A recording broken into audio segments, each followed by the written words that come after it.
Yeah, to keep it in tune, Ernie. Yeah. All right, it's time to rock. All right, man.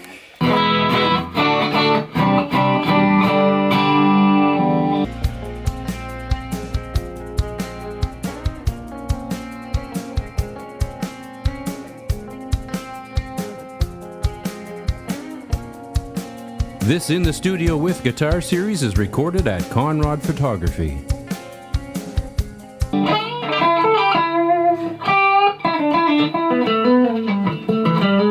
I'm Paul Majcan, and this is my 1956 or thereabouts archtop Supro guitar.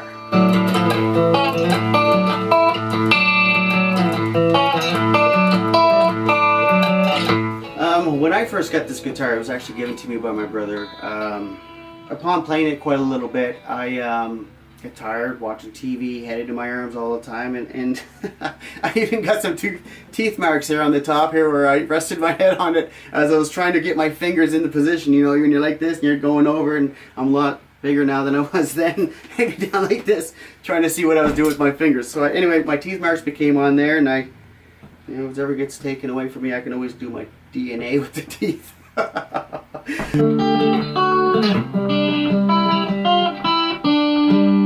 It's all original, rare 3 pickup. I mean, it's a 335 body, and the parts basically came from another manufacturer. Essentially a parts guitar back in the days that they all made, parts that one person did the metal, the other person did the pickups, another person did the bodies of the wood. That's just how it worked out back then, from my understanding. And it's a bolt-on.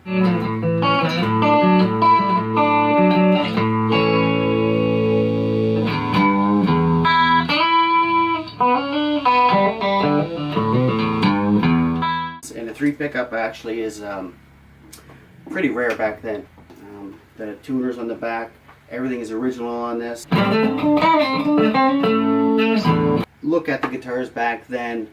They're not always sturdy. It's not roadworthy. With this as well, the action is quite low. Low meaning quite a bit closer to the fretboard. It was suggested to me maybe just change the nut out, make it a little higher, and therefore use it as a slide guitar. It would work really, really, really well that way. I just have never done it before. And again, this is my novelty guitar that when I pick it up, it feels like home. It really does. It's got a wide neck on the back, but it's thin. That aspect of it all right there, it makes it for easy to get around on the neck, no matter what style you play with it. It's just not bulky. Comfortable, your hand doesn't get fatigued. It's got a nice rich sound, a little darker, which is great. I've had this guitar for a long time, and I'm always looking for information on it. Anything I can possibly get would be, beneficial for me. And the only thing that I've seen was in a magazine from 1987 with Pete Townsend on the front of the Guitar Player magazine. Inside it had the this exact same guitar, and it never gave anything specific about the guitar. It just said, "Here's the guitar."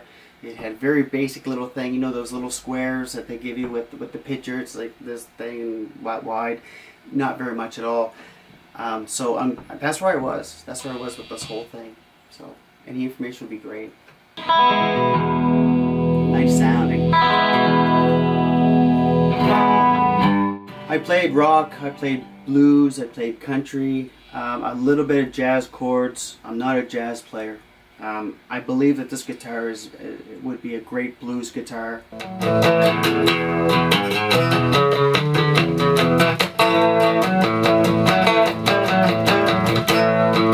But my Paul Reed Smith is something that's better on the neck for me. Other than that, this is still a great guitar. It's a different feel. I do love it.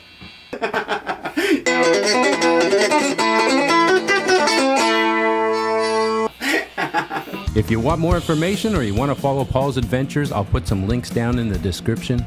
And if you're enjoying this guitar series and you want to say thanks without spending a dime, you could add a Long Distance Traveler song to your playlist on whatever platform you're using, and that would be muchly appreciated. Here comes the next episode of In the Studio With.